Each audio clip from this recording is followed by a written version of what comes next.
Oh yeah. Tank Dell or Scary Terry, y'all? Where are we going with this thing? Come on, Give me the laddie. Ooh, the laddie. I just gotta go out and say it. It's a kilt, not a skirt.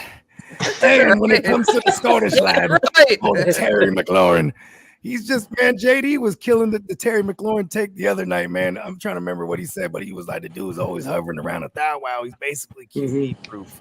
Yeah, and that was without any good QBs. He went over all the shit QBs he's had to deal with. And now he's got Jaden, the kid Jaden. It was last year was and it didn't go too well. This year you got the kid Jaden Daniels, bro.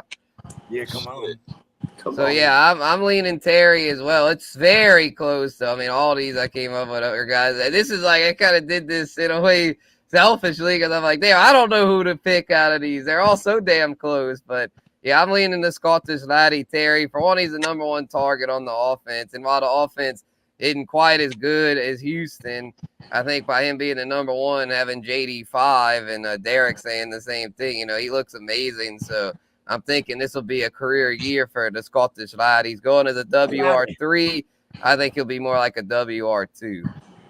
I like that. And that's what we're looking for when we're in these rounds. So who's going to jump up, right? Exactly. Yeah. And I mean, Tank Dell could as well. I mean, I don't hate Tank Dell by any means. There's a chance Tank Dell has a touchdown every game. I've seen it. Yeah, and that's right. Too, is that the Scottish slide, he only averages about 4 to 5 TDs per season for the last 4 years. On top of that, wow. But you know, if we're getting better quarterback play with from the young bull in JD5, we might get some better quality targets. JD5, I'm alive. Everything again with the addition of Diggs and mixing it, but Tank Dell, the what he played 11 games last year, Peacock 10 games last year. He appeared in 11 games. And 2 of those 11 games he left in 1 the first quarter and 2 the second quarter. So he played a total of 9.5 games. If you want to, really break it down. 10.5 worth of quarters. And he commanded a 20.4 target share and a 24.9 target rate. But you bring in 2 new weapons into the offense, and that's definitely going to come down because he's not the number one threat. To start the season last year, he also started as the wide receiver 3 behind Robert Woods for a week and a half. So for the first game and a half, he wasn't the starter. It was the second half of week 2 when he took over that role and became the starter versus the Jaguars. And I think he scored he had like 70 yards and a touchdown or something in that game. So the first week and a half, you didn't really see a lot of Tank Dell. And then he became a starter, and then by week 4, the offense opened up, and CJ Stroud started to throw the ball. So it took a little while to get going, and even on top of that, he had 7 touchdowns in 9.5 games or whatever it was. And he's been shot. Right. He got shot. Yeah, and he got shot. Oh my mama! It's one more thing that stands out to me between both of these players too. Tank Dell has a route precipitation of 76.2, which is 69th, and Terry McLaurin is 100%. He's number 1 at route precipitation. So that shows you that he is the number 1 wide receiver compared to what Tank Dell is, especially with these new weapons coming involved. So yeah, I'm definitely on the Scottish lad as well.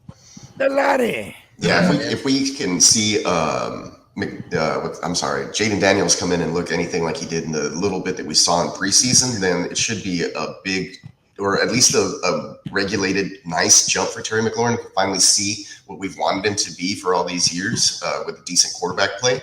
But at the same time, I haven't seen the decent quarterback play be consistent for the Commanders in several years. So I'm probably leaning on Tank Dell just because, 1, better quarterback play.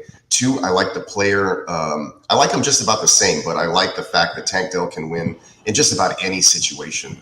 I know that Terry McLaurin has seen like number 1 coverage from corners and still been able to produce fairly decently well for fantasy football, but I think the ceiling is capped also by just him being the number 1, seeing the number 1 look, and then having a rookie quarterback who don't historically throw a lot of touchdown passes, and we're expecting this guy to do it more with his legs. So I'm going to lean on the Texans offense taking a jump, people paying more attention to Stephon Diggs and Nico Collins. And then the fact that Tank Dell has a Bluetooth connection with CJ Stroud to where they know where each other are on the field at all times. And they can communicate to get, once a play breaks down, to get to the open spots and get the ball into his playmaker's hands. The guy wins on the line of scrimmage, during the route, at the point of catch, and after the catch. I mean, those are things that you just love to see with a young receiver.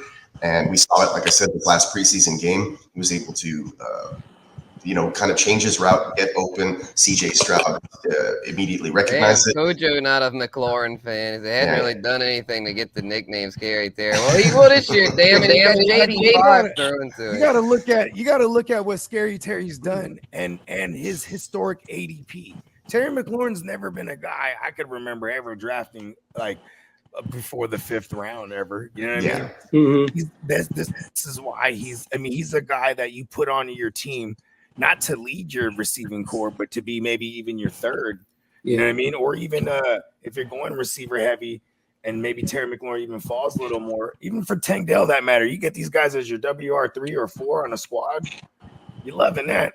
Whoa, this is a deep ass sleeper here. Diami Brown gonna be the guy. Whoa, no, wow, whoa, yeah, that's crazy. It is a big deal right now that they're talking about who's gonna be the number 2, right? Because we all assume it's Jahan Dotson, but remember that was the last regime that drafted him, so they haven't exactly just awarded him that number 2 look yet, but it's been him on the field in both preseason games, and it's him getting. He actually made the big play, Jahan Dotson, to set up the 3-yard rushing tug from old JD 5. I'm alive. Remember that movie? Johnny 5, the robot? Nope. Yeah, like tank wheels for legs. Short circuit.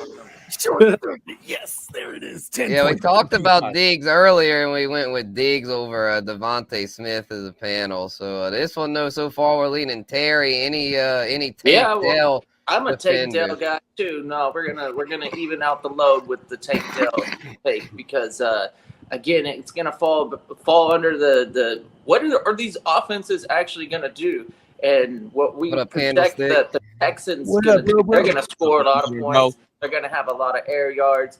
Mixon's going to get his share of work, too, because you can't stop running the ball ever. So, like, everybody on the Texans right now is going to be a fantasy asset as opposed to what's going on in fucking Commanders land. Who the fuck is, like, I would not actually put emphasis on targeting any of those guys. You can fall, like, and if like, a Terry McLaurin falls and he's a value and he's better than anybody else on the board, then that's great. I think he's a great piece to have and use as a flex. Like Bogard was saying, it's like WR3, WR4 on your team. That's awesome. But the floor on Terry McLaurin is where his appeal lies. With Tank Dell, it's his ceiling that we all Professor elevate about. It's like we're gonna get those big games where he might have like the 14 targets with the 10 catches, 150 yards, 2 touchdowns. And those are going to be game breakers, and that's kind of what I'm going for. I don't think the Commanders score very much, and therein lies is like why I don't have too much hype on Terry McLaurin. He might just do what he does and get the 1,100 with the almost 100 catches, low touchdowns. We're gonna have to see that Commanders team evolve into a powerhouse on offense because right now I think you hear that, Cliff Kingsbury. we got two powerhouses in that division, so they're gonna have to try and keep up. But whether or not they will is still a question mark. Cowboys are gonna score a lot. Eagles are gonna score a lot. Commanders they're gonna have to score a lot too, but I just don't know if they're there yet.